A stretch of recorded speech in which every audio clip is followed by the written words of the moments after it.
Gusto ko sanang bumawi kung sakaling mabigyan mo pa ako ng isang pagkakataon. And this time, sisiguraduhin kong hindi na ako magkakamali ng desisyon. Mahirap magpatawad. Pero paano kung yun lang ang paraan para mabuo ang pamilyang iniingatan mo? Dear Amihan Stories Presents, Quadruplets After Breakup. Written by Jasmine J. Nakakainis sa mga magulang ko. Bukang bibig na lang nila lagi yung pamilya Arandia. Sasalubungin sana ni Janine ang kalibin partner niyang si Walter. Nakadarating lang sa bahay nila galing trabaho. Pero mainit ang ulo nito kaya hinintay na lang niyang makalapit sa kanya. Itutuloy pa rin ba nila yung pakikipag-merge ng kumpanya niya sa Arandia Corporation? Tanong niya. Oo, Janine. Pero may dinagdag na mga Arandia sa panibagong deal. Gusto nila makasiguro na hindi kami kakalas kapag nakuha na raw namin yung gusto sa kanila. Ano pa bang gusto nila para matuloy ng merging? Gusto nilang pakasalan ko yung dalaga nilang anak. Ano? Gulat na saad niya. Bigla siyang kinabahan dahil sa isiping baka pumayag na ito. Lalo pat alam niya na sunod-sunuran lamang ito sa gusto ng mga magulang. Huwag kang mag-alala, Janine. Hindi naman ako pumayag eh. Alam nila kung gaano kita kamahal at hindi kita kayang iwanan, lalo na lokohin. Mapanindigan mo naman kaya mga sinasabi mong yan, Walter. Walang ganang tanong niya na hindi na nito sinagot pa.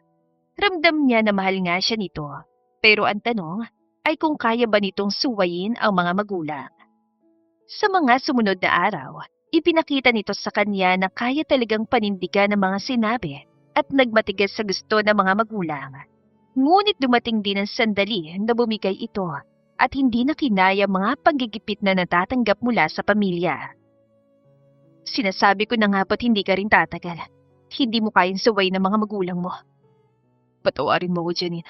Pero maniwala ka na mahal talaga kita. Gagawin ko lang to para hindi ka na madamay. Kahit ano pa sabihin mo, hindi mo na mababagong katotohanan. Isa kang duwag at walang paninindigan.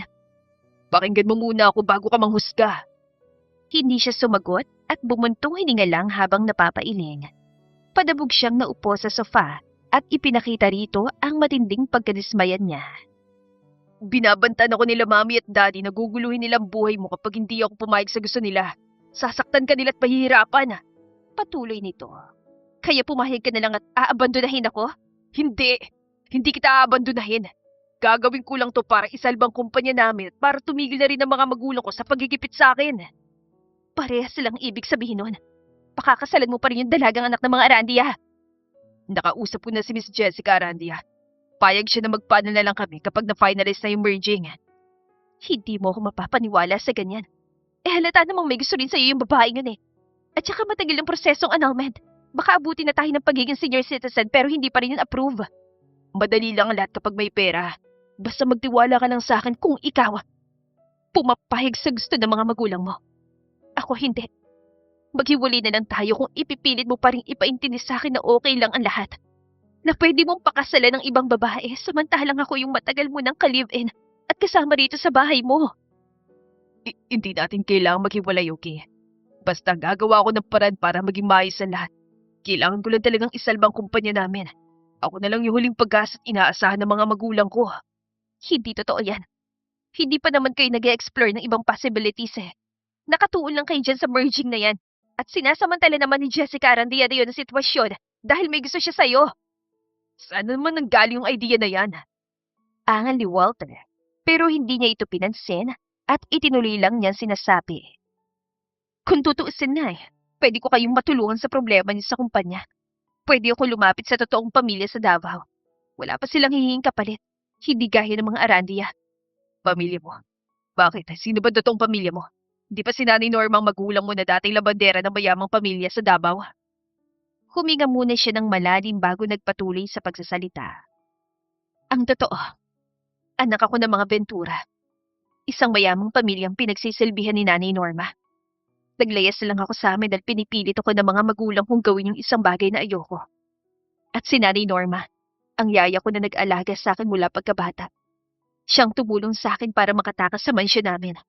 Siya na rin ang itinuring kong ina't hanggang ngayon. Hindi niya ako iniiwan. Pinakinggan ni Walter ang mga sinabi niya. Ngunit pagkatapos ay tumawa ito ng mahina. Parang hindi siya pinaniniwalaan at ang tingin sa kanya ay nag-iilusyon lang. Hindi ka ba naniniwala? Tanong niya. Hindi naman sa ganun. Parang imposible lang kasi. Lalo na't ngayon mo lang sinabi ang tungkol dyan, bahala ko kung ayaw mong maniwala. Basta hindi ako sang-ayon sa plano niyo. Mamili ka kung gusto mo. Ako at ang pangakong tutulungan namin ng pamilya kong kumpanya niyo. O ang pagpahig mo na pakasalan si Jessica Arandia. Hindi mo na kailangang itanong yan, Janine. Siyempre, ikaw yung pipiliin ko. Lumapit ito sa kanya at sinabayan ng paglalambing ang pagsasalita. Hinawakan pa nito ang pisngi niya at hinaplos-saplos. Sana nga totoo yung sinasabi mo, Walter. Ayoko rin maghiwalay tayo. Mahal na mahal kita at alam mo yan. Pangako, hindi tayo magkakahiwalay. Pinanghawakan niya ang pangako ng lalaki. Bagamat may pagdududa siya na hindi rin yon matutupad. At nangyari ang kinatatakutan niya ng isang gabi ay hindi umuwi si Walter. Sa halip ay ang mami nito ang pumunta sa bahay nila at ipinarating sa kanya ang hindi magandang balita. Huwag mo nang hintayin ang anak namin dahil ikinasal na siya kay Jessica Arandia. Hindi na siya uuwi sa'yo kaya mabuti pa. Umalis ka na rin at huwag nang magpapakita pa sa amin kahit kailan. Hindi. Hindi totoo yan, Mrs. De La Rosa. Nangako sa akin si Walter na hindi niya ako iiwan. Na kahit anong mangyari hindi siya magpapakasal sa iba. Itigil mo na yung ilusyon mong yan. Wala ka nang magagawa dahil kasal na sila. Kung hindi ka naniniwala, hetong katibayan. Naglabas ito ng mga wedding photos at ipinakita sa kanya. Bagamat inihanda na niya ang sarili sa ganung sitwasyon, pero parang dinudurog pa rin ang puso niya dahil sa katotohanang ibang babae ang pinakasalan ng kasintahan niya. Kung hindi ka pa rin kumbensido sa mga pictures na yan, pumunta ka sa Grand Hotel. Nandun sila ngayon. Ine-enjoy ang pag-isang dibdib nila. Pwede rin akong mag-request ng video na magkasama sila at ipakita ko sa iyo ngayon kung gusto mo. Hindi na, Mrs. De La Rosa, kung ganon, tanggap mo na. Then, umalis ka na rito sa bahay ng anak ko dahil bukas sa bukas ay uuwi na silang dalawa rito. Dito sila titira? Lalong nadurog ang puso niya dahil sa nalaman. Ipinapamukha talaga ng mga ito na walang espasyo roon na nakalaan para sa kanya. At wala siyang ibang choice kundi umalis na lang dahil kapag sinubukan pa niyang lumaban ay lalo lamang siyang masasaktan. Aba, natural. Bahay to ng anak ko eh. Hindi to sa'yo kaya wala kang karapatan dito. Kaya huwag nang ipagsiksikan mo yung sarili mo dito. Lalo na sa buhay ng anak ko. Hindi na siya sumagot at yumuko na lamang. Naiiyak na siya pero pinipigilan niya. Ayaw niyang ipakita sa mata pobreng matanda na mahina siya dahil lalo lamang siyang aapihin ito. Ano pang hinihintay mo?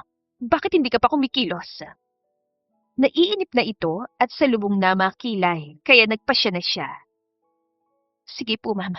Kukunin ko lang yung mga gamit ko at pagkatapos ay aalis na ako. Mahinang sambit niya at bago pa man ito makasagot ay tumalikod na siya. Pumunta siya sa kwarto nila ni Walter at inimpake ang lahat ng mga gamit niya doon. Paglabas ay nakita pa rin niya ang mayamang matanda sa sala. Naniniguro ito at hinihintay talaga na makaalis siya sa bahay na iyon. Madali ka naman palang kausap eh. Akala ko makikipagmatigasan ka pa sa akin. Anito, pero hindi na niya sinagot. Dire-diretso na siya lumabas ng bahay. Nag-arkila siya ng taxi at pumunta sa Grand Hotel. Gusto niya siguruhin muna kung totoo talaga ang mga sinabi ni Mrs. De La Rosa bago siya tuluyang umalis. Pagpasok pa lang sa loob, ay tumambad na agad sa kanya ang mga banners na nagko-congratulate sa newlywed na sina Walter at Jessica. At nang mapunta siya sa event hall, ay saktong nakita niya ang paghahalikan ng dalawa habang ang mga tao sa paligid ng mga ito ay naghihiyawan dahil sa tuwa. Ang tagpong iyon ang nag-udyok sa kanya para tuluyan ng lumayo at kalimutan ang lalaking minahal niya ng lampas 3 taon. Hindi ito tumupad sa usapan kaya wala ng dahilan para ipaglaban pa niyang pagmamahal para dito. Tama ng pag-iyak mo, anak. Huwag mo na sayangin ang luha mo sa isang duwag na lalaking hindi ka kayang ipaglaban. Todo comfort sa kanya ang nanay-nanayan niya nang umuwi siya sa bahay na tinutuluyan nito habang umiiyak. Hinaplos-saplos din ito ang likod niya nang yumakap siya rito. Tama ka po, Nanay Norma. Hindi pa katapusan ng mundo dahil lang sa ibang babae pinakasalan niya. Kumawala siya sa pagkakayakap sa matanda at pinunasan ng mga luha sa pisngi. Huminga siya ng malalim at pilit ang umiti para patatagin ang sarili. Yan, ganyan nga anak. Huwag kang masyadong papaapekto at ituloy lang ang buhay. Opo, Nanay. Kahit mahirap dahil minahal ko talaga siya at matagal din kaming nagsama. Siguro ang dapat kong gawin para makalimutan siya ay umuwi na sa Davao at bumalik sa pamilya ko. Talaga anak, babalik ka na sa mansyon. Kung yun yung makakatulong sa akin para mabilis ako makamove on, yun na lang po yung gagawin ko. Tama yan anak. Matutuwa ang mami at daddy mo yan kapag bumalik ka na sa kanila. Siguradong namimiss ka na ng mga yon. Malapad ang ngiting sabi ni Nanay Norma, halatang na-excite. Hindi sila nag-aksaya ng oras at agad na nag-book ng flight papuntang Davao. Nakakuha pa sila ng pang-10 ng gabi na schedule, kaya dali-dali na silang nagayos sa mga gamit na dadalhin. Hindi alam ng pamilya niya na darating siya, kaya nagulat ang mga ito nang makita siya. Halatang na-miss siya ng mga ito dahil nagunahan pa sa paglapit sa kanya at pagyakap. Lalo ng mami niya na napaluha pa habang tinitignan ang buong itsura niya. Ang laki na ng ipinayat mo, anak. Ano bang ginawa mo sa sarili mo at nagaganyan ka? Yaya Norma, ikaw ang kasama ni Janine, hindi ba? Ikaw ang magpaliwanag sa amin. Kukumprontahin sana ng daddy niya ang nanay-nanayan niya, pero sumabad na agad siya at ipinagtanggol ang matanda. Wala pong kasalanan si Nanay Norma, Dad. Inalagaan niya po ako at hindi siya nagkulang sa pangangaral sa akin. Ako lang talaga yung matigas ang ulo at hindi siya pinakikinggan. Nabulag ako ng pagmamahal sa isang lalaki, kaya hindi ko nakita kung sino talaga yung concern at nagmamahal sa akin na totoo. Basta, huwag ka na maglalayas ulit ha. Pangako, hindi na namin pakikialaman ang buhay mo. Ikaw na magpapasya para sa sarili mo. At yung sinabi namin noon na arranged marriage para sa'yo, wala na yon. Kalimutan mo na't hinding-hindi na namin babanggitin ang tungkol doon.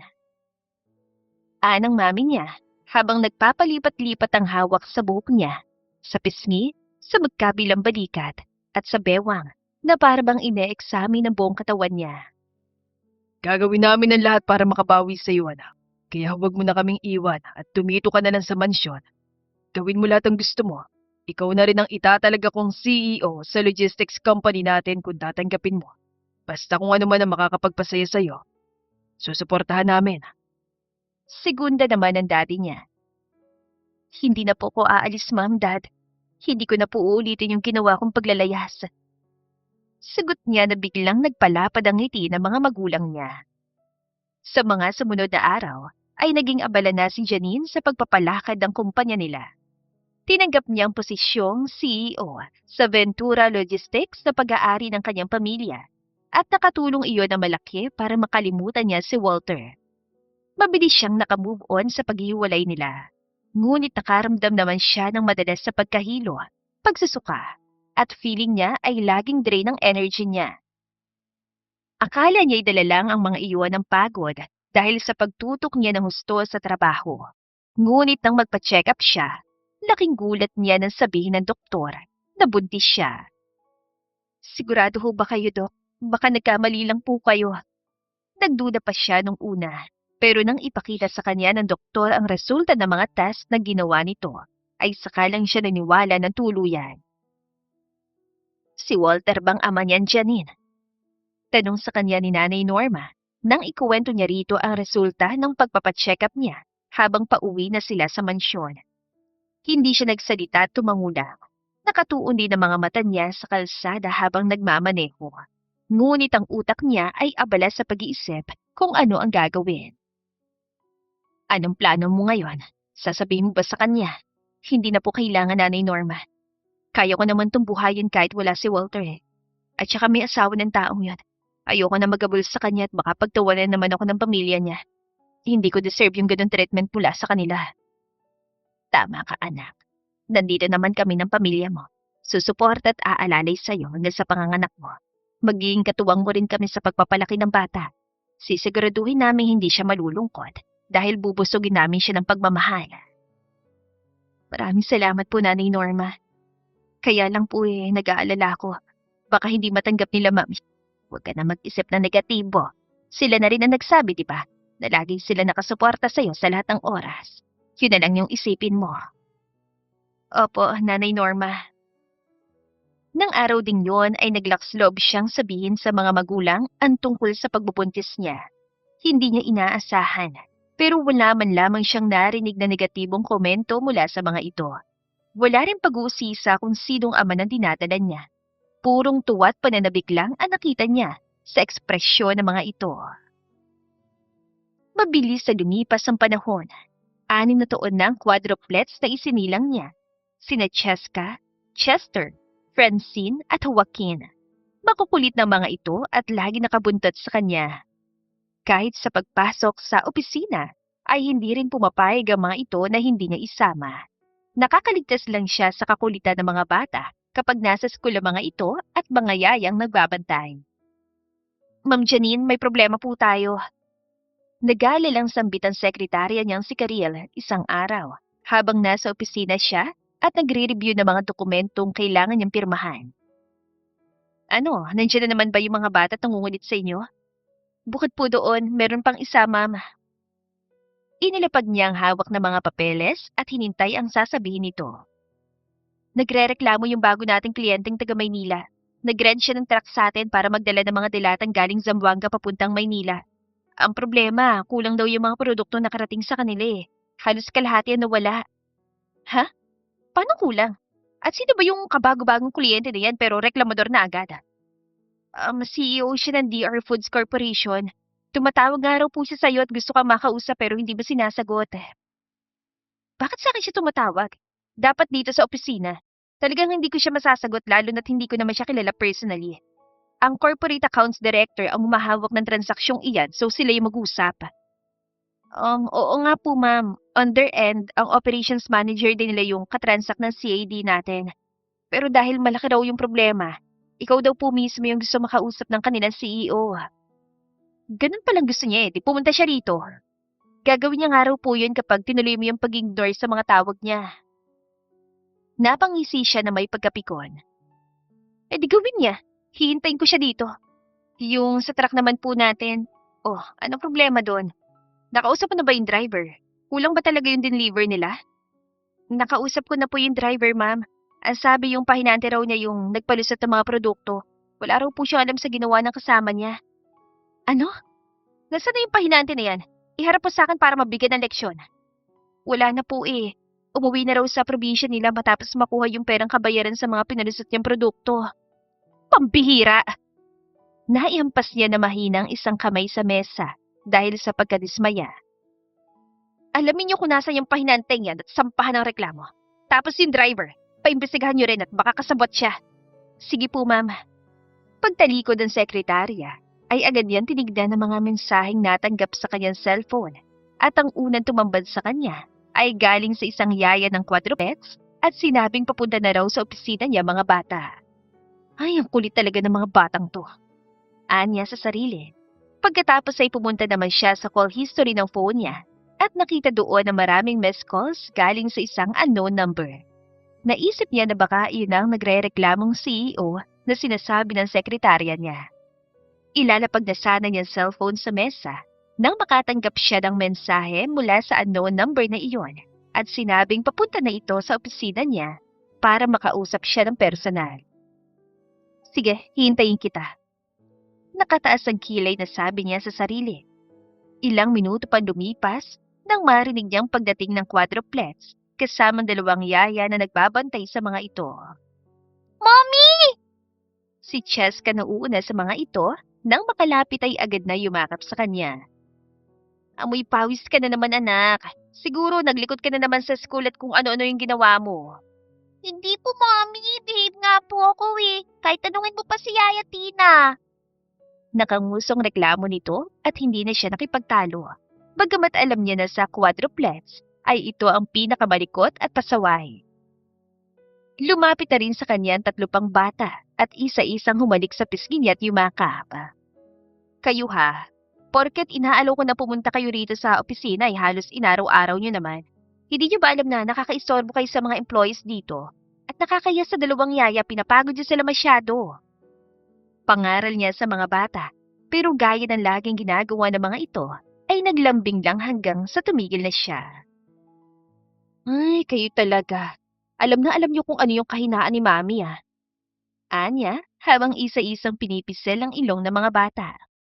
Promise po, Mommy, hindi na kami maglilikat this time? Wika ni Francine, na nagtaas pa ng kamay habang nagsasalita. Lagi niyo naman sinasabi yan eh, pero hindi niyo naman tinutupad.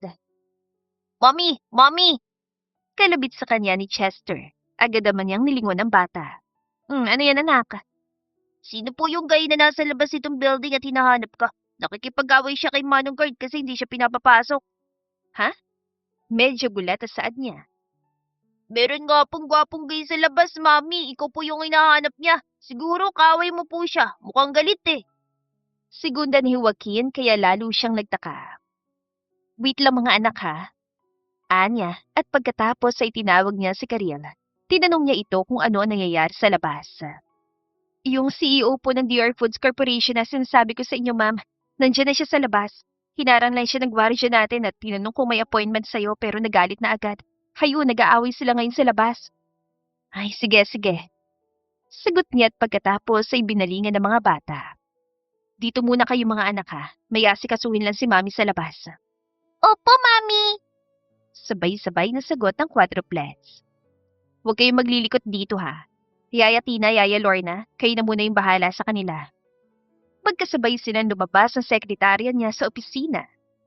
At hindi nagtagal, ay narinig na nila ang komosyong nangyayari na kinasasangkutan ng gwardya at ng hindi inaasahang bisita. Pasensya na po, ma'am. Masyado siya makulit kaya sinamahan ko na rito. Anang gwardya na makalapit ang mga ito sa kanya. Okay lang, Manong. Sige na, ako nang bahala sa kanya. Bumalik ka na sa pwesto mo. Nang makalis na ang gwardya, ay sa kanya binalingan ang lalaking CEO at parehas silang nagulat nang makilalang isa't isa.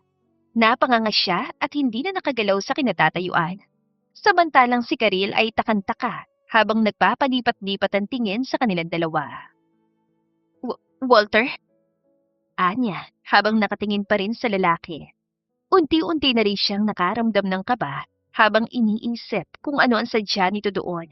Hanggang sa nag-overthink na siya na baka alam na nito ang tungkol sa quadruplet sila at kaya ito nagpakita bigla ay parang guluhin ang nananahimik nilang buhay. Janina, hindi ko alam na ikaw pala ang CEO ng Ventura Logistics. Anong ginagawa mo rito? Anong kailangan mo sa akin?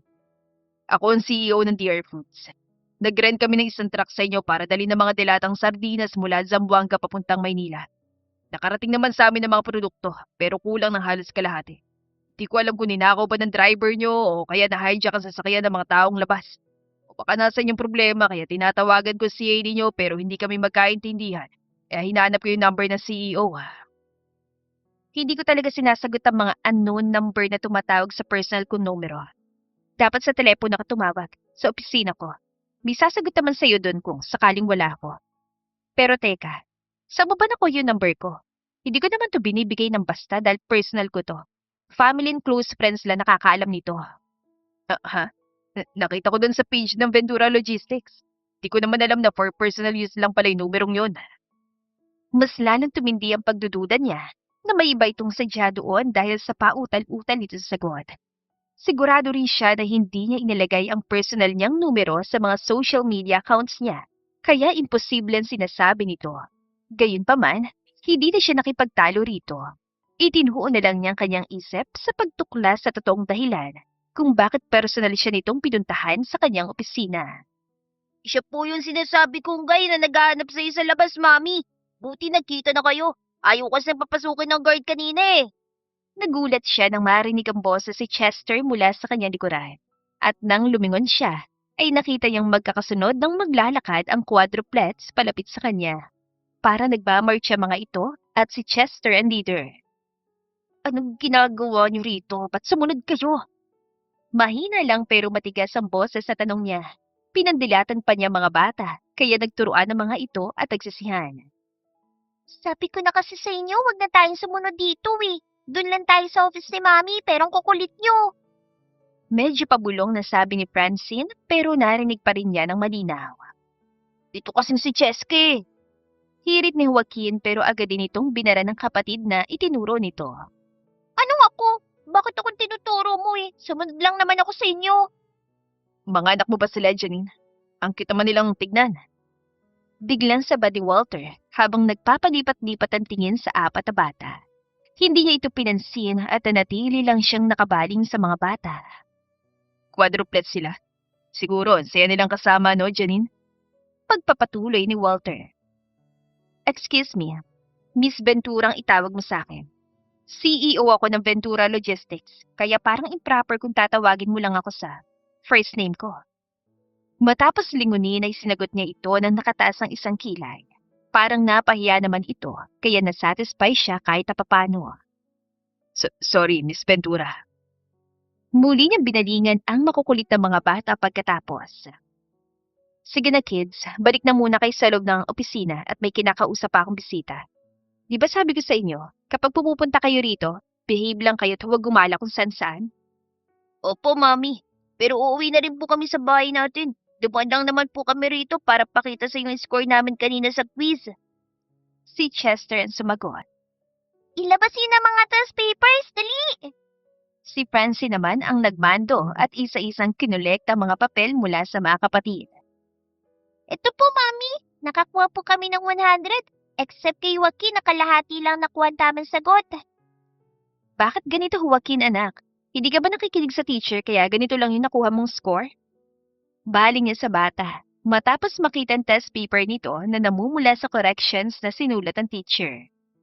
Hindi po kasi siya nakikinig, Mami. Nakikipaglaro lang siya sa katabi niya kapag nagle-lecture si teacher. Pagsusumbong ni Cheska. Samantalang si Joaquin ay nakayuko lang at hindi makatingin ng diretso sa kanya, halatang guilty. Sige na, hintayin na lang ako sa bahay at doon na lang tayo mag-usap-usap. Hindi na nagreklamo pang quadruplets at lumabas ng building kasama dalawang yaya. Nang makalis sa mga ito ay sa kanya binalingan ulit si Walter. So, ano gusto mong mangyari, Mr. De La Rosa? Magsasampa ka ba ng reklamo? Hihingi ka ba ng compensation sa kapalpakang ginawa ng mga empleyado ko? Wait lang po, Ma'am Janine, sir. Magkakilala po pala kayo. Why not isettle niyo na lang yung problema sa maayos at mahinahong usapan? Huwag na po sanang umabot sa punto na sasampahan mo kami ng reklamo, sir. Sabat ni Karira na agad namang sinang-ayunan ng lalaki. Sure, open naman ako sa kahit anong klaseng negosasyon. Tara, doon tayo mag-usap sa opisina ko. Pagsusupladan niya at nauna na rin siyang naglakad. Sumunod din agad ang lalaki sa kanya hanggang sa makapasok na sila sa opisina. Samantalang si Karil ay nagpaiwan na sa labas para hindi maistorbo ang pag-uusap nila. Tayong dalawa na lang yung magkaharap ngayon, Walter. Sabihin mo na kung ano talaga yung sadya mo at bigla ka na lang sumulpot sa harapan ko. Hindi ko maintindihan kung ano yung gusto mong iparating, Miss Ventura. Baka na-misunderstood mo lang ako. Wala naman ako ibang dahilan sa pagpunta rito. Kundi kausapin ka ng personal tungkol sa nawawalang produkto na ipinagkatiwala ko sa inyo. Kung titignan ay parang nagsasabi nga ito ng totoo, pero iba talaga ang pakiramdam niya. Pinapahanap ko na yung pahinante na nagpalusot daw ng mga delata mo, Mr. De La Rosa. Pinapaimbestigahan ko na rin yung driver at hindi ko inaalis yung posibilidad na kasabwat siya. Makakaasa ka na sa loob lang ng ilang araw ay malalaman na natin kung saan napunta yung mga produkto mo. Kung sakali namang hindi na yung maibalik pa, babayaran ko rin agad ang halagang nawala sa inyo. Kaya wala kang dapat ay pag-alala. Pwede ka nang bumalik sa Manila. And from time to time, i-update naman kita. Actually, 1 month akong mamamalagi rito sa Davao para sa ibang bagay na dapat ko asikasuhin. Kaya kung may tutulong man ako sa inyo, Wala. Sumagot na agad siya kahit hindi pa ito tapos magsalita. Bigla kasi siyang kinabahan at hanggat maaari ay gusto niyang tapusin ang pakikipag-usap dito. Nabigla ito at napatingin sa kanya ng diretsyo. Siya naman ay umiwas ang tingin at kunwari inabalang sarili sa pag-aayos sa mga dokumentong nasa ibabaw ng mesa niya. I'm sorry, Mr. De La Rosa. Marami pa akong dokumentong i-review kaya kung wala ka ng ibang sasabihin pa, pwede ka nang umalis. Tatawagan ka na lang ng sekretary ako kapag may update na. Sige, pero kailan ko naman i-expect ang tawag nyo? Mamayang gabi, bukas, sa makalawa o sa susunod na linggo? Basta hindi aabot ng 24 oras na hindi kami kokontak sa'yo.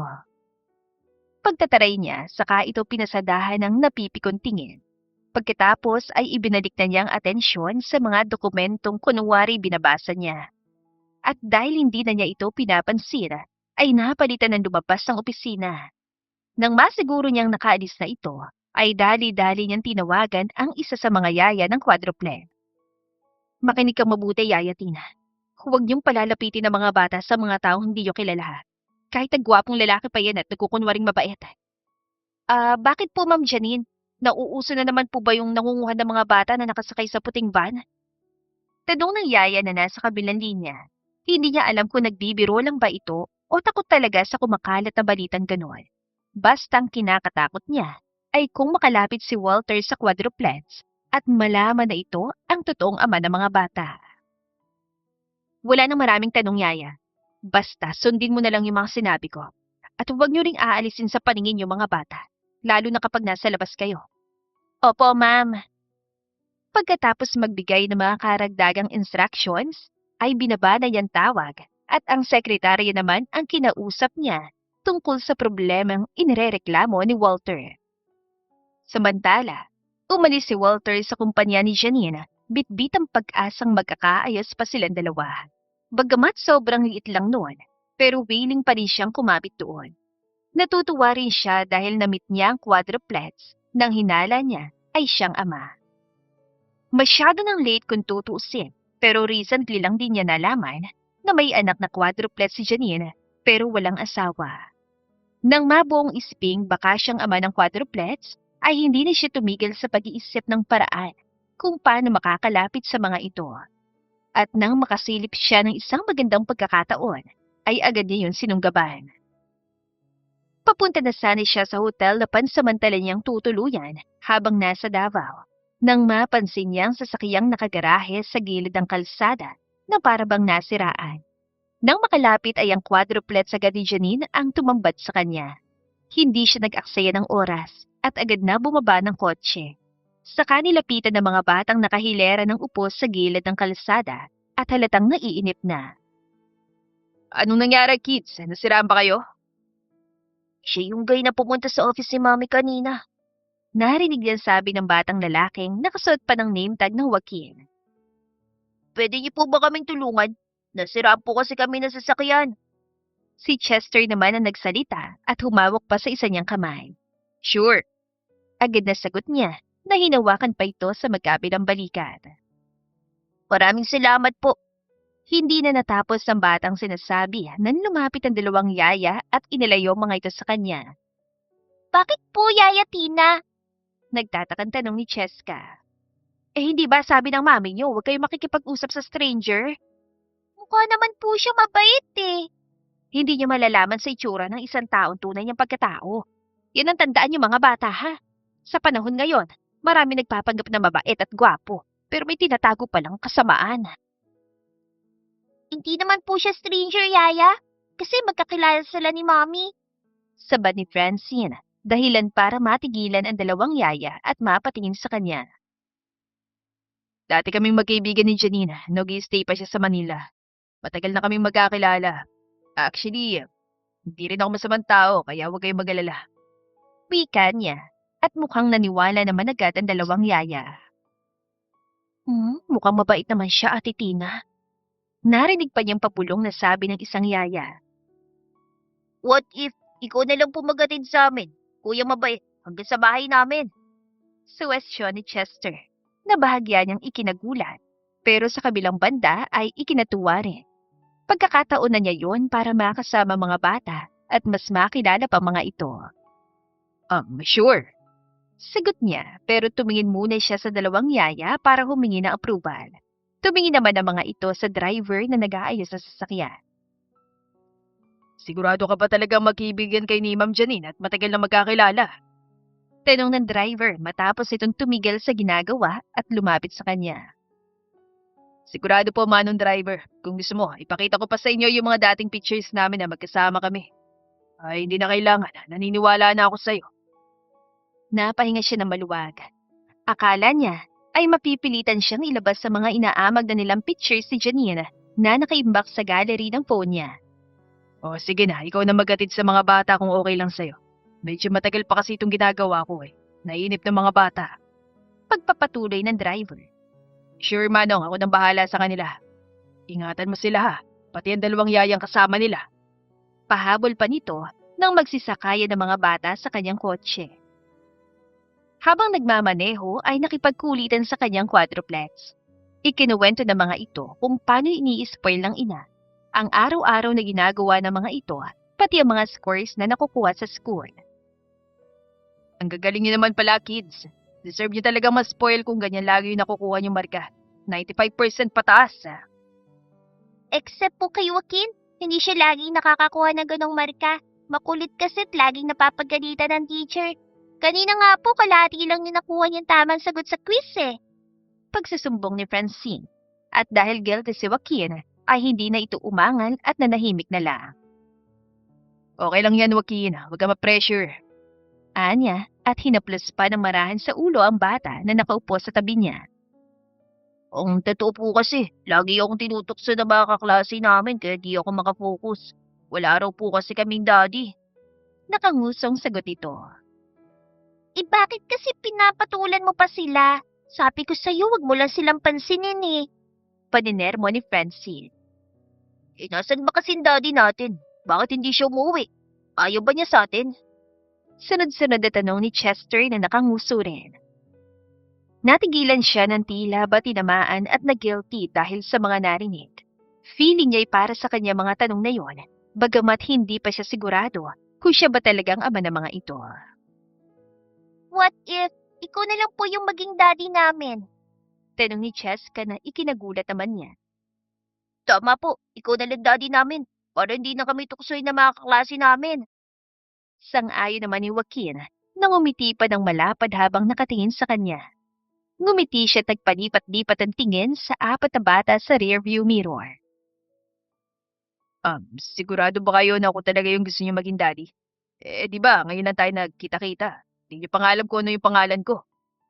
Natigilan ng mga bata at tila sinubukang isipin kung ano nga bang pangalan niya. Ano nga po bang pangalan mo, mabait na guy?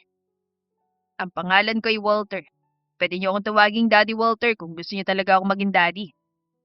Nakangiti rin siya habang nagpapakilala sa quadruplex. Gustong-gusto po namin, Daddy Walter. Agad na sagot ni Joaquin habang nakangiti na malapad. So, payag ka na pong maging daddy namin? Seryosong tanong ni Cheska. Oo naman. Sino bang tatangging maging daddy na mga cute at bibong batang katulad niyo? Ang tanong, kung pumayag si Mommy, di ba suplada siya at galit sa mga lalaki? Ayaw niya nang may nanliligaw sa kanya. Yung teacher nga na sumubok manligaw sa kanya, binasted agad niya. Pagkukwento ni Francine na nagpangiti na naman sa kanya na malapad. Eddie, tulungan natin sila. Gumawa tayo ng paraan para magkasundo sila. Sabat ni Chester na agad na sinang-ayunan ng mga kapatid ito. Hindi niyo na kailangan gawin yan, kids. Kaya ko naman suyuin at ligawan ng mami niyo nang ako lang. Talaga po? Kaya mong tiisin ang pagiging masungit ni Mommy sa mga lalaki? Na-excite na tanong ni Cheska. Oo naman oh. Kung ang prize naman sa huli magkakaroon na kayo ng daddy at hindi natutoksoy ng mga kaklase niyo. Why not, di ba? Maraming salamat po kung ganon. Sana nga po wag ka nang pahirapan ni Mommy at sagutin ka na agad. Bago umuwi sa bahay, ay nag-request muna ang quadruplets na dumaan sa mall at may bibilhin daw na surprise gift para sa mami ng mga ito. Hindi siya nagdalawang isip na pagbigyan ng mga bata, lalo na't nahulaan niya na para iyon sa birthday ni Janine sa susunod na araw. Sobrang saya pa ng mga ito habang pinapatago sa dalawang yaya ang nabiling regalo. Pagdating sa bahay ay sinalubong sila ng galita si Janine. Nandoon na rin ang driver ng mga bata at kasalukuyan tumatanggap ng sermon nito. Tanggal ka na sa trabaho, Hamano. Ayoko na makita yung mukha mo kaya huwag ka na bumalik dito.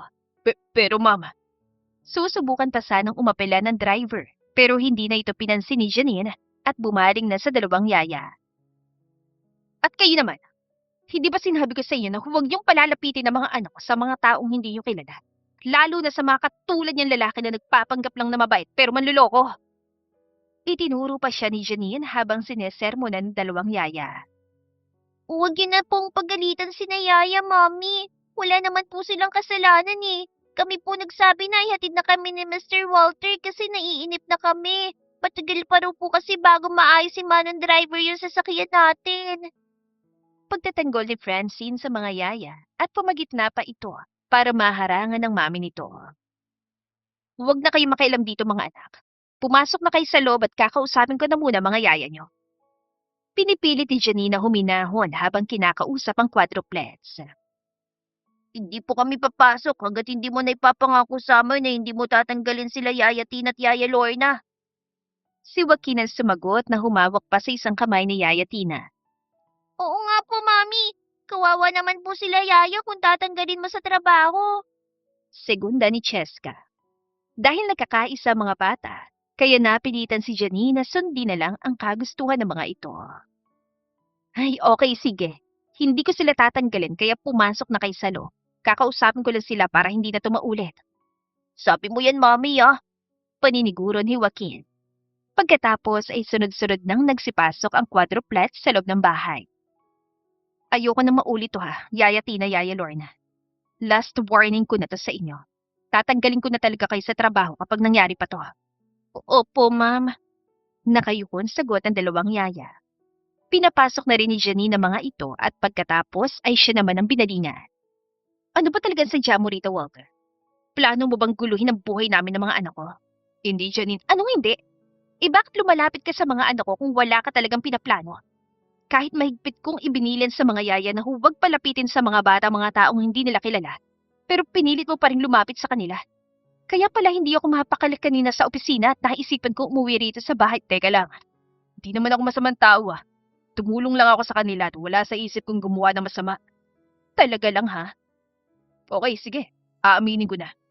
Natuwa ako sa mga bata at ginusto kong mapalapit sa kanila. Kaya nang madaanan ko sila kanina sa tabi ng kalsada, nag-alok agad ako ng tulong.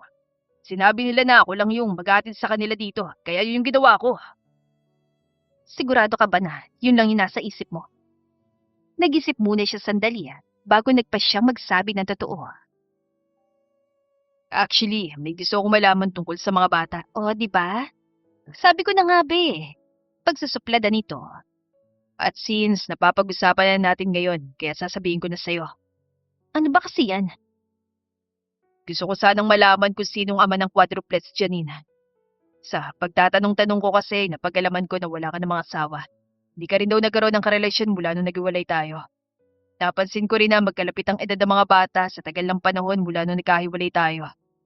Posible kaya na ako ang ama nila, Janine? Ano bang pinagsasasabi mo dyan? Natigilan ito kaya mas lalong tumindi ang hinala niya na baka siya talagang ama ng quadruplets. Hindi ikaw yung ama ng mga anak ko, Walter. Kaya pwede ba, umalis ka na rito at huwag ka nang bumalik. Tigilan mo na rin yung paglapit sa mga anak ko. Nagsasayang ka lang ng oras eh. Nagawa mo pa talaga magtanong-tanong tungkol sa akin. Pagpapatuloy ni Janine. Pinipilit itong maging matigas pero halata pa rin niya ang kabang nararamdaman nito. Hindi na rin ito hinintay na makasagot siya at tumalikod na sa kanya. Saka naglakad papasok sa bahay nitong 3 palapag ang taas. Siya naman ay napailing na lang at wala nang ibang nagawa, kundi bumalik sa kanyang sasakyan at umalis. Nagmamaneho siya pabalik sa hotel nang maramdaman niya ang malakas sa pagyanig ng lupa. Isang malakas sa lindol ang nagaganap, kaya bigla siyang napapreno at lumabas sa sasakyan. Si Janine at ang mga bata! Sambit niya sa sarili. Nagmamadali siyang bumalik sa kotse. Walang pag-alinlang ang pinandar niya yon at bumalik sa bahay ni Janine. Janine!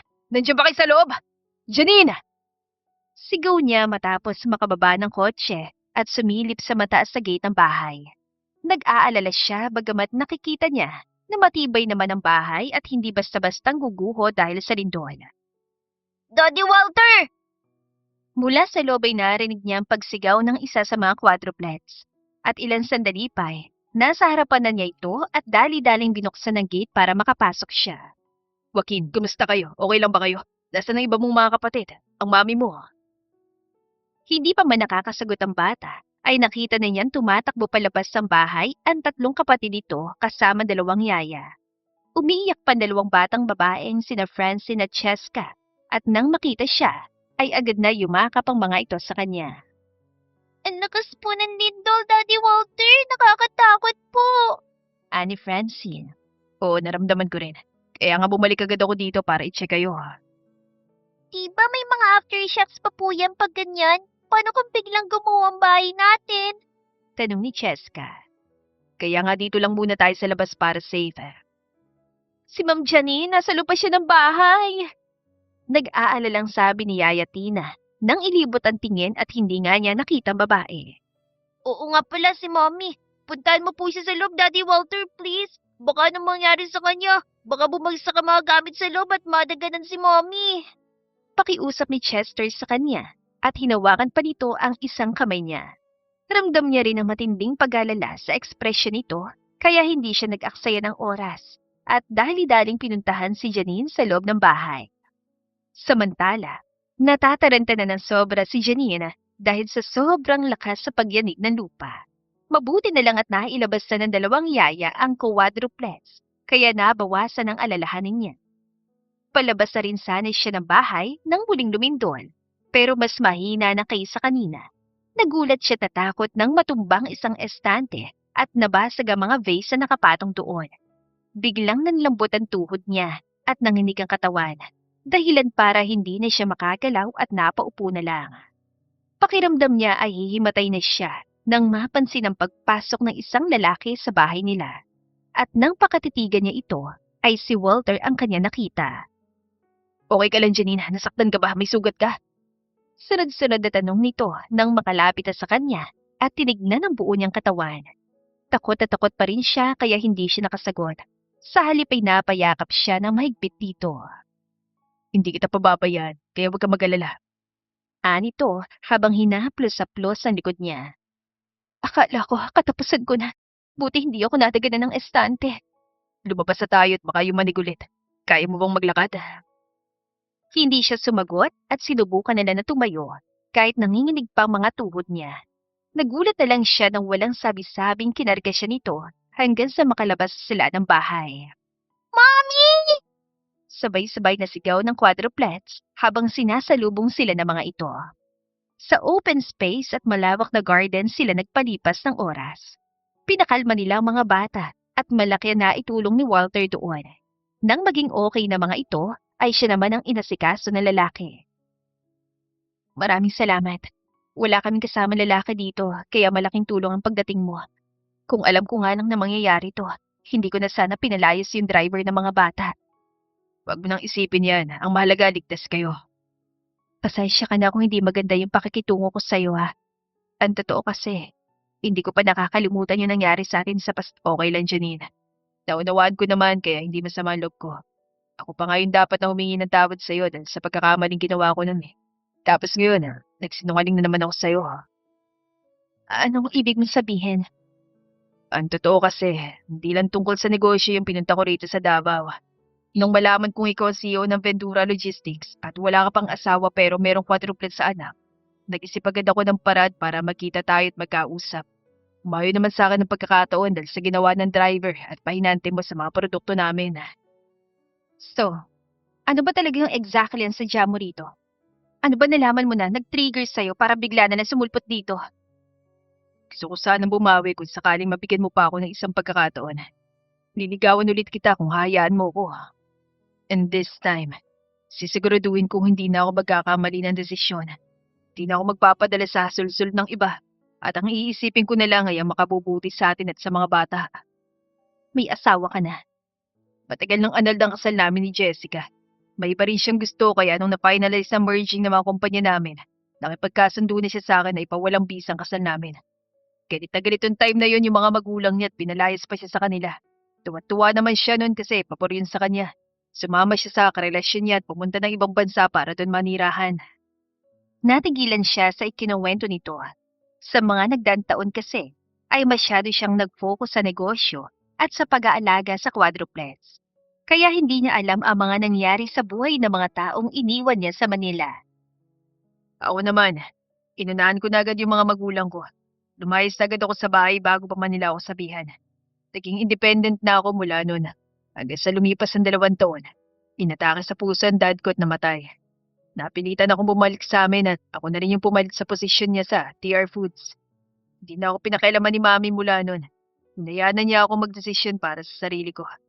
Sinisi niyang ginawa nila noon kaya nagsunod-sunod na yung makamalasan nangyari sa amin. Patuloy ni Walter sa pagkukwento. I'm sorry, hindi ko alam yung nangyari sa dad mo. Okay lang. Alam ko naman na focus ka na sa sarili mong buhay noong time na yon. So, yung mami mo, mabuting tao na siya ngayon? Nagbago na siya at hindi na matapobre? Tama ka, Janina. Actually, one time nagtanong siya sa akin kung may balita raw ba ako sa'yo. Kung saan ka nakatira. Gusto kasi niya makahingi ng tawad sa'yo bago siya manghina ng tuluyan. Doon ako nagsimula maganap sa'yo. Hindi naman ako nahirapan dahil sa sinabi mo noon na kabilang ka sa mayamang pamilya ng mga Ventura dito sa Davao. Na hindi ko agad pinaniwalaan noon. Teka, may sakit bang mami mo? Mahina na ba siya? Wala nung namatay si Daddy, nagsimula na rin humina yung katawan ni Mami. Para bang nawala na rin siya ng ganang mabuhay at gusto nang sumunod sa Daddy ko sa kabilang buhay. Pero may isang bagay na gusto niyang gawin muna. Yun nga yung humingi ng tawad sa'yo. Sige, kapag may time, pupuntahan natin ang mami mo kasama yung mga bata para mamit din nila yung lola nila sa Anya. Pero natigilan siya bigla nang ma-realize sa parang nadulas ang bibig niya. Lola nila. Ibig sabihin ako talaga yung daddy ng quadruplets. Gulat na tanong ni Walter. Baka sa mukha nitong pagkasabig. Ha? Hindi agad siya nakasagot at tinitimbang pa rin kung iyon na ba ang tamang panahon para sabihin dito ang totoo. Tama ako, di ba? Ako ang daddy ni na Cheska, Chester, Joaquin at Francine. Puno ng pananabik na tanong nito at bago pa man siya makasagot, ay narinig na niya ang boses ng quadruplets na naroon na pala malapit sa kanila. Tama po ba narinig namin, Mami? Si Daddy Walter talagang daddy namin. Pinaghalong pagtataka at excitement ang ekspresyon ni Chester habang nagtatanong sa kanya. Ha? Gulat na sambit niya. Si Walter naman ay napatitig sa kanya at hinintay kung ano ang isasagot niya. Sabihin mo na po, Mami. Gustong-gusto na namin magka-daddy eh. Si Francie naman na nagsalita. Kapag may daddy na po kami, di na ako tutok sa'yo na mga kaklase namin. Segunda ni Joaquin na biglang kumuha ng atensyon niya at hinawakan ito sa magkabilang balikat. Bakit? Anong sinasabi sa'yo ng mga kaklase mo, anak? Wala raw po ako daddy kaya walang magtatanggol sa akin. Kaya po mababa na kukuha ang score ni Joaquin sa mga quiz kasi pinapatulan niya lagi yung mga nanunokso sa kanya. Hindi siya nakakapag-concentrate sa school. Sabat ni Cheska, kaya lalo siyang naawa kay Joaquin at niyakap ito, saka hinaplos-saplos sa ulo. Bakit hindi niyo agad sinabi sa akin itong mga anak? Ako po ang nagsabi sa kanila na huwag sabihin sa iyo, Mami. Baka kasi magalit ka at sumugod sa school. Si Joaquin ang sumagot. Isusugurin ko talaga sila, anak. Hindi pwede yung ginagawa nila, pambubuli yun. Huwag po, Mami. Lalo lang nila ako tutuksoin kapag ginawa mo yun. Mabuti kung si Daddy pupunta sa school. Siguradong matatakot ng mga yun at mapapatunayan ko na rin sa kanila na mali sila. Na may daddy talaga ako. Damang-dama niyang kagustuhan ng batang magkaroon ng ama, kaya napatingin siya kay Walter na kanina pa naghihintay ng sagot niya. Bakas din sa ekspresyon nito ang awang nararamdaman sa mga bata habang nakikinig sa kanilang usapan. Sige mga anak, sasabihin ko na sa inyong totoo, kaya makinig kayo mabuti sa akin. Anya nang bumaling ulit sa mga bata. Opo, Mami. Nakikinig po kaming lahat sa'yo. Agad na sagot ni Chester. Huminga muna siya ng malalim bago nagpatuloy sa pagsasalita. Ang totoo, si Walter talaga yung daddy niyo. Hindi ko lang sinabi sa kanya tungkol sa inyo kaya wala siyang alam. Hindi nga ako nagkamali. Unang tingin ko pa lang sa kanila, naramdaman ko na agad na may connection kami sa isa't isa. Lalo na nung nakasama ko sila. Matinding lukso ng dugo yung naramdaman ng puso ko. Wika ni Walter at pagkatapos ay isa-isa nitong hinagka ng mga bata at kalaunan ay nag-group hug ang mga ito. Sobrang tuwa ng quadruplets ng araw na yon kahit may nangyaring kalamidad at isa sila sa mga naapektuhan dahil sa mga nabasag na gamit. Mas nakibabaw sa mga ito ang excitement na makasamang ama at may pagmamalaki sa mga kaklase.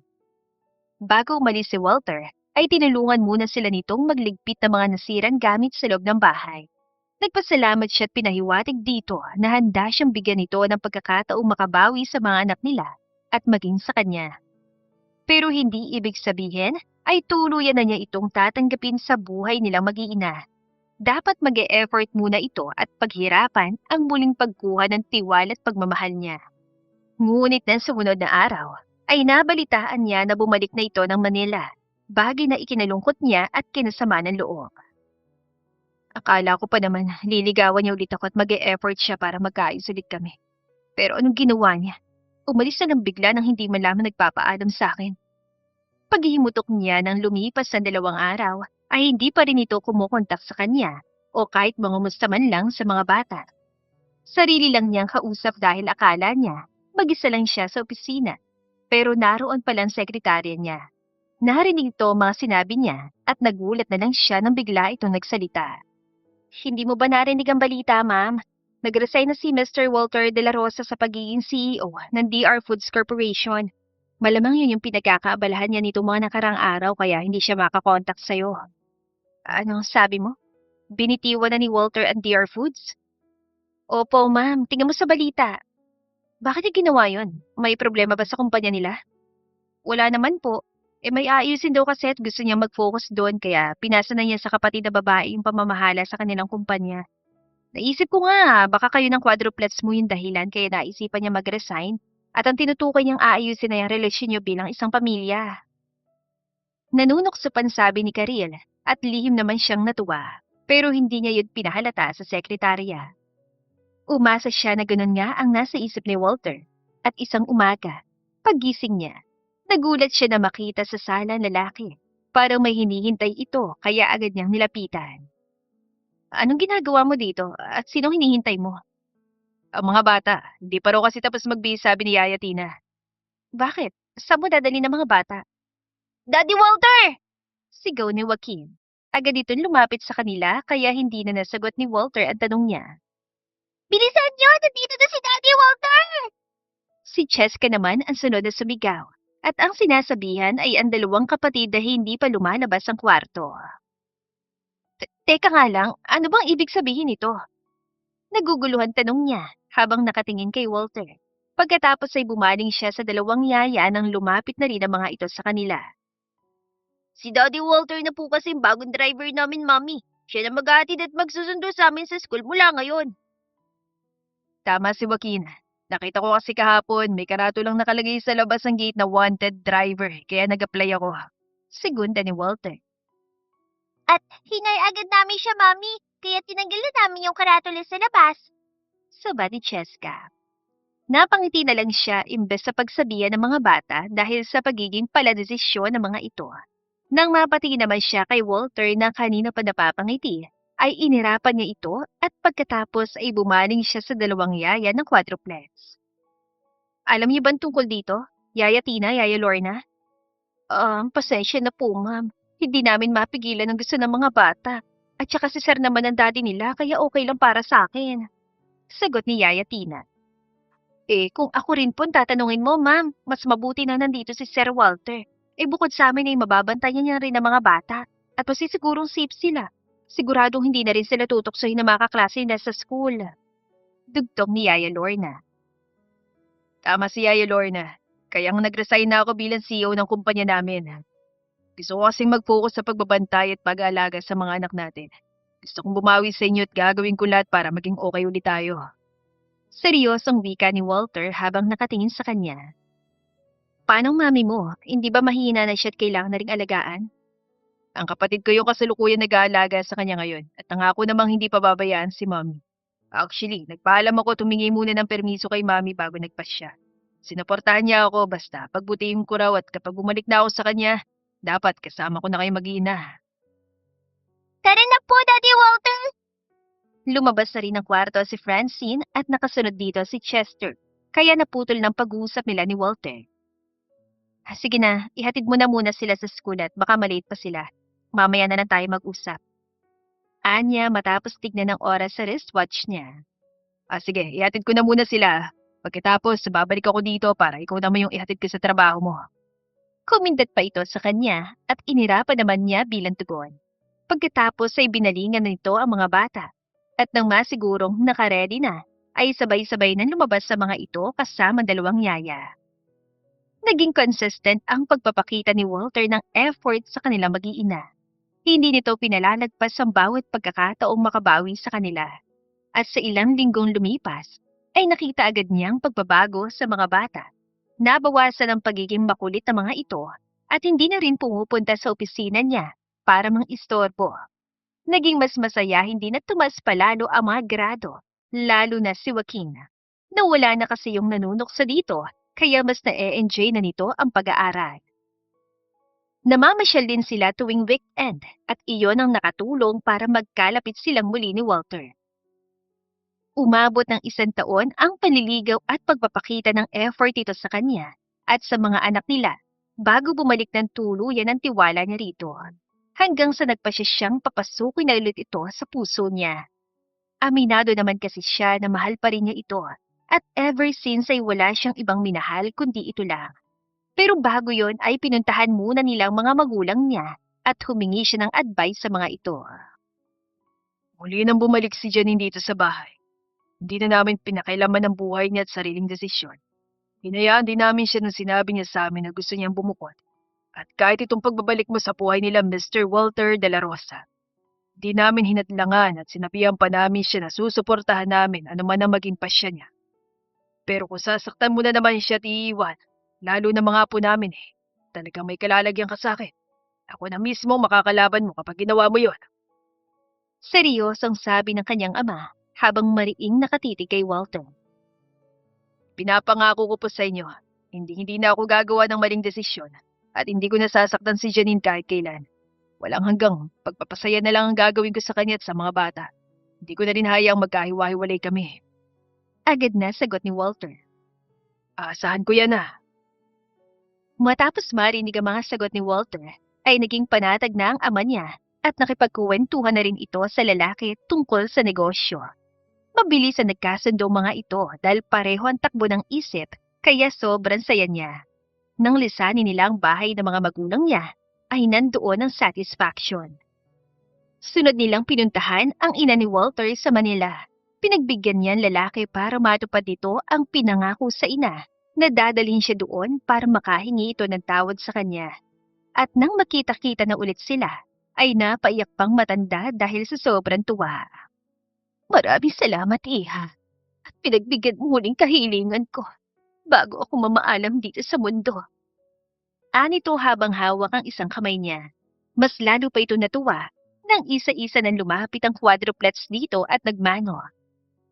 Ito na bang mga apo ko? Ang cute naman nila at kamukha ng lola. Pareho po tayong maganda, Lola. Malapad ang ngiting sagot ni Francine. Hinayaan na lang nilang makipagkulitan ng mga bata sa lola ng mga ito at sobrang na-enjoy yun ng matanda. Nabuhayan ito at sa isang iglap ay parang biglang nanumbalik ang lakas at sigla sa katawan. Mukhang madadagdagan pa ang buhay ko nito dahil sa inyong mga apo. Malapad ang ngiting sabi nito. Eddie, dadalasan pa po namin ang pagpunta rito para lalo ka pa pong lumakas, Lola. Si Chester ang sumagot. Bago umuwi sa Davao ay nagkausap muna sila ni Mrs. De La Rosa nang silang dalawa lang. At nang mapatawad na niya ito, ay nakaramdam siya ng kaginhawaan sa dibdib. Nawala ng sama ng loob na matagal din niyang kinimkim. Kaya sa muling pagbubukas ng bagong kabanata ng buhay pag-ibig nila ni Walter, ay malinaw na ang puso niya. Handang-handa na siyang tanggapin ulit ito sa buhay niya. Kalaunan ay inalok siya nito ng kasal at agad din siyang pumayag dahil sa totoo lang, matagal na rin niyang pinapangarap na mangyari yon. At lumipas pang 1 taon na magkasama sila bilang mag-asawa, ay muli silang nakabuo ng isang baby boy na pinangalanan nilang Jander. The End. Kung nagustuhan ninyo ang aming istorya, ay huwag kalimutan na mag-like at subscribe. Mag-iingat po tayong lahat. To God be the highest glory. Hanggang sa muli. Paalam!